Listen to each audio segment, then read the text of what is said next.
Good evening, students. This is the class 11th, chapter number 2, chemistry, in which you are studying about the electronic configuration.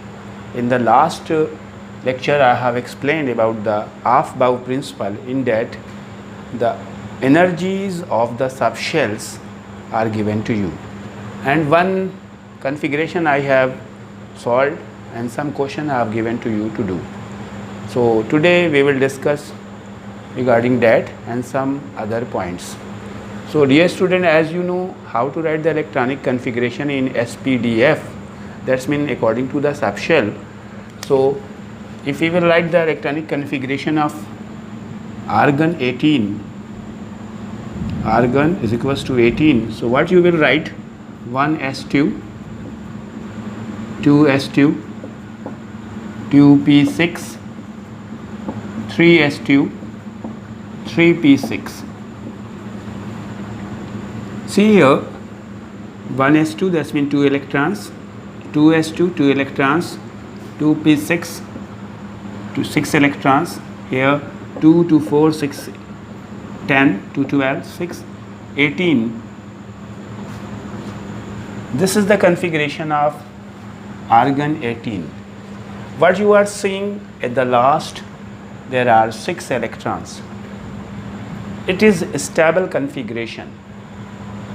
If in the p subshell 6 electrons are there, it is highly stable and it is called noble gas. Another I am writing xenon 54. This is also a noble gas. 1s2, 2s2, 2p6. After this 3s2, 3p6, 4s2. After 4s, the next subshell will be 3d10, 4p6, 5s2. Now we have to calculate the number of electrons, how much you have filled. 2, 4, 10, 12, 18, 20, 30, 36, 36 or 2, 38, 4, 5s2, then 4d10, 5p6, 6s2, 38, 48, 48 and 4, 6, that means 54. That means this up to here we have to write 5p6. जब भी हम noble gas configuration लिखते हैं, किसी भी noble gas का configuration लिखते हैं, तो हमको लास्ट में p6 मिलता है, p6. सिर्फ हीलियम के केस में अगर हम हीलियम का कन्फिग्रेशन लिखते हैं, helium 2, so it will be 1s2. So dear student, क्या बताना चाह रहे हैं हम आपको? अगर आप नोबल गैस का कन्फिग्रेशन लिखेंगे तो लास्ट में p6 आएगा. हाउ? हीलियम को छोड़ दीजिए, 1s2, then neon 1s2, 2s2, 2p6, then argon 1s2, 2s2, 2p6, 3s2, 3p6.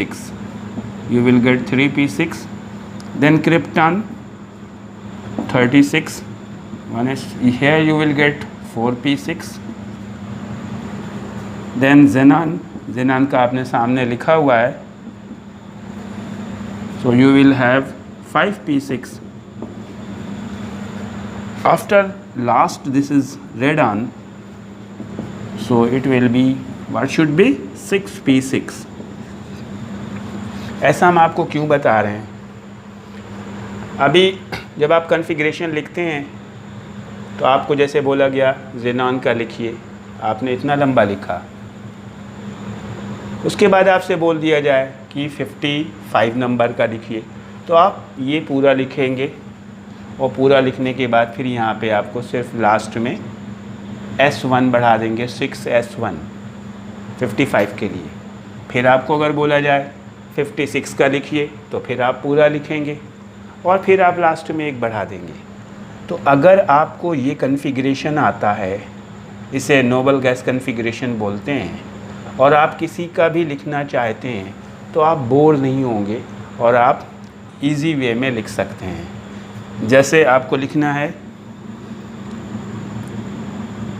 57 number का, तो आप क्या लिखेंगे? 57 का कॉन्फ़िगरेशन लिखना है। 57 किसके बाद आएगा? 54 ज़ेनान के बाद आएगा। तो हम 54 का पूरा कॉन्फ़िगरेशन नहीं लिखेंगे, हम यहाँ पे ज़ेनान को स्क्वायर ब्रैकेट के अंदर लिख देंगे। ज़ेनान का मतलब आपको पता है कि लास्ट में कितना आएगा? 5p6। 5p6 के बाद क्या आता है? 6s2। तो आप यहाँ पे 6s2 से स्टार्ट करेंगे, 6s2 और आफ्टर डैट 4f1। क्योंकि ज़ेनान का 54 हो गया है, अब हमको 3 चाहिए थे और इलेक्ट्रॉन फिलअप करने के लिए, तो 2 आपने ये लिख दिया और 1 ये लिख दिया। इसे हम बोलते हैं electronic configuration in terms of noble gas configuration. लेकिन जब हम इसको लिखते हैं, ये तो हमने अभी सीखा है लिखने के लिए, अब हमको इसका करेक्ट मेथड लिखने का है क्या? हमें ज़ेनॉन लिखने के बाद इसमें जो है ये 6s है और ये 4f है। जो सी शेल का पहले है यानी 4f पहले होगा तो हमको 4f पहले लिखना पड़ेगा, यानी 4f1, 6s2 like this we have to write. So अब मैं आपको दूसरा बता रहा हूँ, एक एग्जाम्पल और देता हूँ।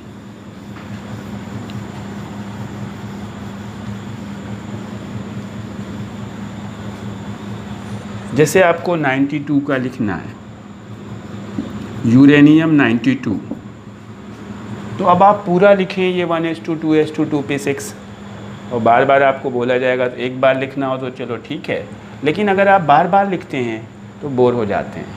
तो आपको मैंने बताया रेडान नोबल गैस है, उसका 86 होता है, तो हमने Rn लिख दिया।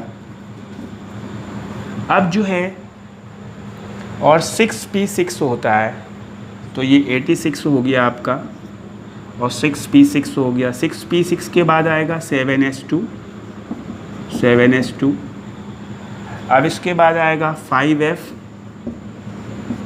5f कितना बचा है आपके पास? 86 to 88 और यहाँ पे 4। ये लिखने के बाद आपको जैसे मैंने बताया कि जो कम नंबर शेल है 5 है ये, तो इसको पहले लिखेंगे और इसको बाद में लिखेंगे। So students, Rn 5f4 7s2। और जब आप और ज़्यादा सीख जाएंगे तो आपको मालूम है कि इसके बीच में 5 के बाद 6 नंबर नहीं है, 5f के बाद 6d आता है। तो हमें अगर आप चाहें तो इसको यूँ भी लिख सकते हैं, Rn 5f4 6d0 7s2. So in this way you can write any configuration in short method. Short में लिख पाएंगे। अगर आप शॉर्ट में नहीं लिखेंगे तो कुछ प्रॉब्लम्स भी आएंगी। अभी आज ही आप समझ जाएंगे कि वो प्रॉब्लम्स क्या हैं। ये हम आपको सबशेल और सबशेल में इलेक्ट्रॉन की फिलिंग के बारे में बता रहे थे।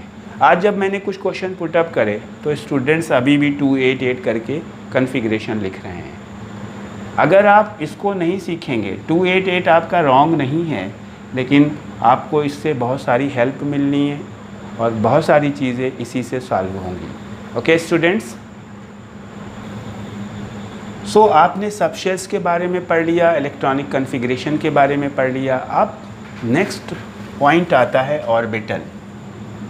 Orbital.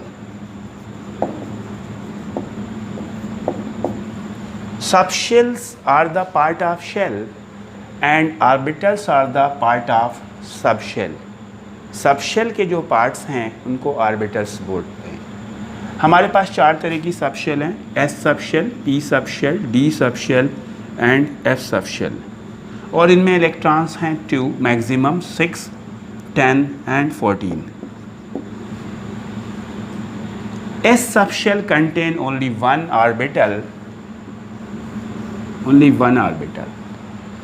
And p subshell contain 3 orbitals. 3 boxes are there. Orbitals we draw according to the chemistry in this way. p के 3 orbitals एक साथ बनाए जाएंगे, अलग अलग नहीं बनेंगे.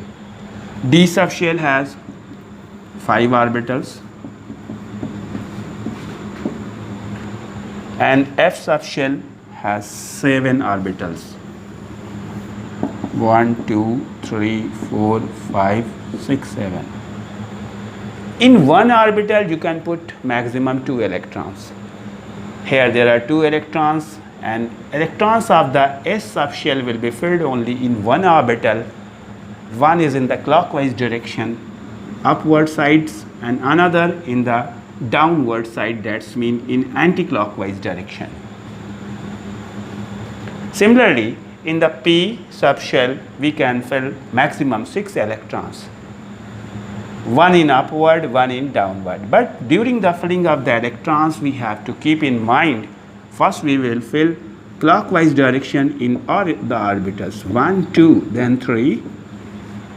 Now 4 downside, 5 downside, and 6 downside. In sub orbitals के नेम भी होते हैं. S में एक ही ऑर्बिटल है और इसका शेप स्फेरिकल होता है और इसको सिर्फ S ही बोलते हैं, S ऑर्बिटल. लेकिन P में 3 ऑर्बिटल्स हैं और जब 3 ऑर्बिटल्स हैं तो इनके अलग अलग नेम है. First is called Px, Py and Pz. D has 5 orbitals and its names are dxy, dyz, dzx, dz square and dx square minus y square. इसी तरह से F में 7 ऑर्बिटल्स हैं, उनके भी नेम हैं लेकिन वो बहुत कॉम्प्लिकेटेड हैं. सो डियर स्टूडेंट, हमको इन ऑर्बिटल्स के नेम और शेप भी याद रखने हैं. आज हम ऑर्बिटल्स के नेम बता रहे हैं, सिर्फ शेप नहीं बता रहे हैं. शेप हम नेक्स्ट वीडियो में बताएंगे. S has only one orbital, maximum 2 electrons, one is upward, one is downward. P has 3 orbitals containing total 6 electrons, 2 electrons in each orbitals, 3 upward, 3 downward. Similarly, in D there are 10 electrons, in one orbital 2 electrons, 5 upward and 5 downwards. When electrons come, they fill in the orbital. When orbitals completed, so then fill the subshell and then shell. कोई electron आते हैं, पहले orbital में set होते हैं. जब orbital fill up हो जाते हैं, जब पूरे सारे ऑर्बिटल भर जाएंगे तो फिर एक सबशेल कंप्लीट हो जाएगी. जब सारी सबशेल कंप्लीट हो जाएगी तो एक शेल कंप्लीट होंगी. इस तरह से फिलिंग होती है और तब इलेक्ट्रॉनिक कन्फिग्रेशन लिख पाते हैं. लेकिन इलेक्ट्रॉन किस तरह से ऑर्बिटल में फिलिंग होती है, उसको किसके अकॉर्डिंग करना होता है, उस रूल को हंस रूल बोलते हैं. HUND, हंस rule.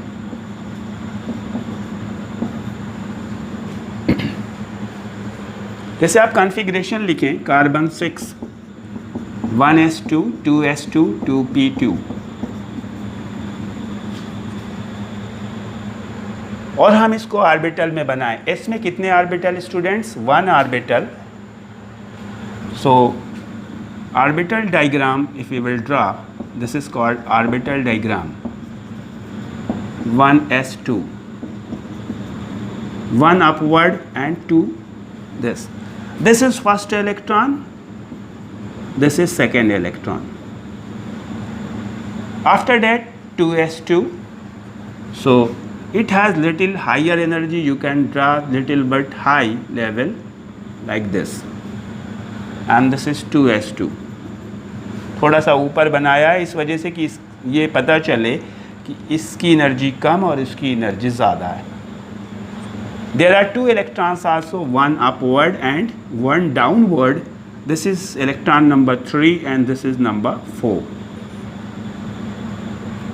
Now see, this is P. P has 3 orbitals as you are seeing here. चाहे उसमें इलेक्ट्रॉन 2 हो, चाहे 1 हो, चाहे 3 हो, चाहे 5 हो, लेकिन ऑर्बिटल्स हमको 3 बनाने पड़ेंगे। थोड़ा ऊपर बनाना पड़ेगा क्योंकि उसकी एनर्जी थोड़ा ज़्यादा है। एंड क्या लिखना है यहाँ पे 2p2। Now see how we will fill the electrons in the p orbitals। How many electrons we have to fill? 2 electrons and orbitals are 3. So 1 electron we have to fill here and second here. That means this is 5 number electron and this is 6 number electron. Rule क्या है हमारा?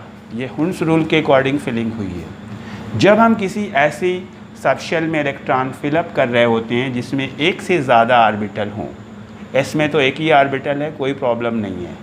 लेकिन जब आप P में electron fill up करेंगे या D में करेंगे जिसमें 5 ऑर्बिटल्स हैं, या F में करेंगे, तो पहले आपको हर ऑर्बिटल में एक एक इलेक्ट्रॉन फिल कर देना है।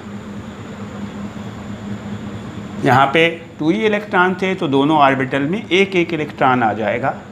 अगर 3 होता है यहाँ पे 2p3 तो एक इलेक्ट्रॉन यहाँ आ जाता। अगर 4 होता, जब सारे ऑर्बिटल में सब में एक एक हो जाएंगे, तब एक्स्ट्रा इलेक्ट्रॉन फर्स्ट ऑर्बिटल से फिर से शुरू होगा फिलअप होना और उसकी डायरेक्शन डाउनवर्ड होगी। जैसे आप यहाँ पे देखिए 2 इलेक्ट्रॉन्स थे, आप अगर गलती करते हैं, मिस्टेक करते हैं, तो ये आप ऐसे भी फिलअप कर सकते थे। ये रॉन्ग है। During the filling of electrons in the subshells having more than 1 ऑर्बिटल्स, 1 electron should be filled in all the orbitals.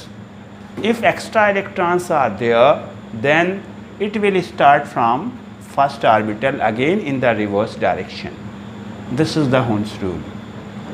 अगर आप ऐसा नहीं करेंगे, क्या डिफरेंस आएगा? देखिए यहाँ पे हम आपको जो चीज़ बताना चाह रहे हैं और हुन्स रूल को समझाना चाह रहे हैं। यहाँ पे 2 इलेक्ट्रॉन एक ऑर्बिटल में हैं, एक अपवर्ड एक डाउनवर्ड, इनका पेयर बन गया। अपवर्ड का मीनिंग्स ये है कि इलेक्ट्रॉन्स यूँ मूव कर रहा है क्लॉकवाइज।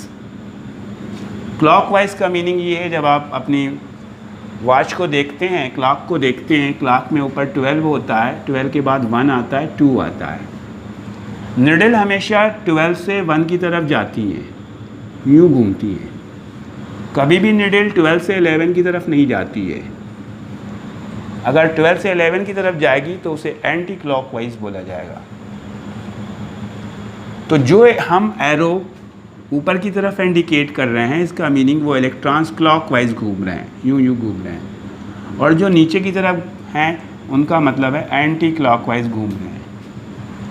मीन्स न्यूक्लियस के अराउंड में क्लॉकवाइज या एंटी क्लॉकवाइज इलेक्ट्रॉन्स घूम रहे हैं। इसका पेयर है, इसका भी पेयर है, लेकिन आप देख रहे हैं इस बॉक्स में सिंगल इलेक्ट्रॉन है और इसका पेयर नहीं है, और इसमें भी पेयर नहीं है। ये दोनों इलेक्ट्रॉन अनपेयर्ड बोले जाएंगे। और अगर आप इसको इस तरह से लिखेंगे तो इसका भी पेयर माना जाएगा। और जब पेयर माना जाएगा तो इसमें इस एलिमेंट की पूरी प्रॉपर्टी चेंज हो जाएगी। क्योंकि अगर किसी एलिमेंट में अनपेयर्ड इलेक्ट्रॉन होते हैं, अनपेयर्ड इलेक्ट्रॉन एक भी पाया जाएगा, unpaired electron,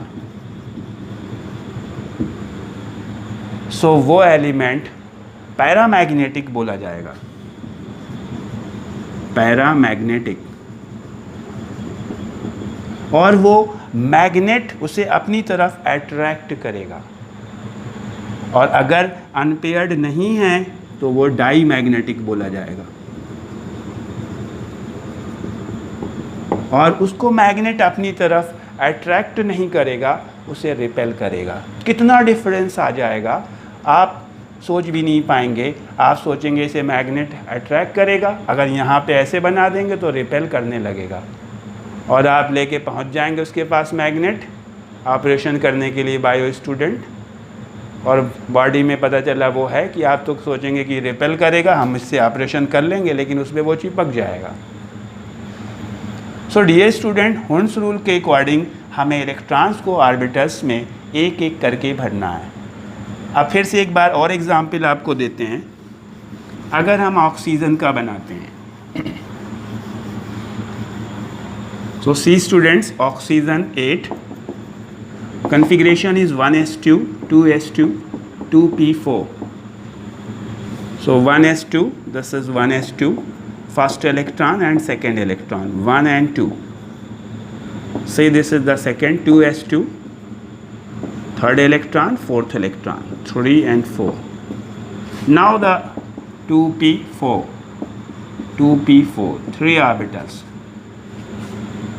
So according to Hund's rule, this one, that means fifth electron, then this is sixth electron, and this is seventh electron. क्या बताया, सब में एक एक हो गए. अभी 3 इलेक्ट्रॉन्स फिलअप हुए हैं और यहाँ पे अभी एक बाकी 4 भरना है. Extra electron will be filled from the first orbital in the reverse direction, like this. This is the 8th electron. आप ये भी ध्यान रख लीजिए, अगर ये पहले से बना हुआ है आपके पास, क्वेश्चन में आया है, तो आप इसको 5th कंसीडर करेंगे, 6th कंसीडर करेंगे, 7 और देन 8. ऐसा नहीं है कि बन के आ जाए तो आप बोलें 5th, 6th, 7, 8. और अगर आप रॉन्ग बनाते हैं तो आप क्या बनाएंगे, आप ये बनाएंगे, ये 5th, 6th, 7th, 8.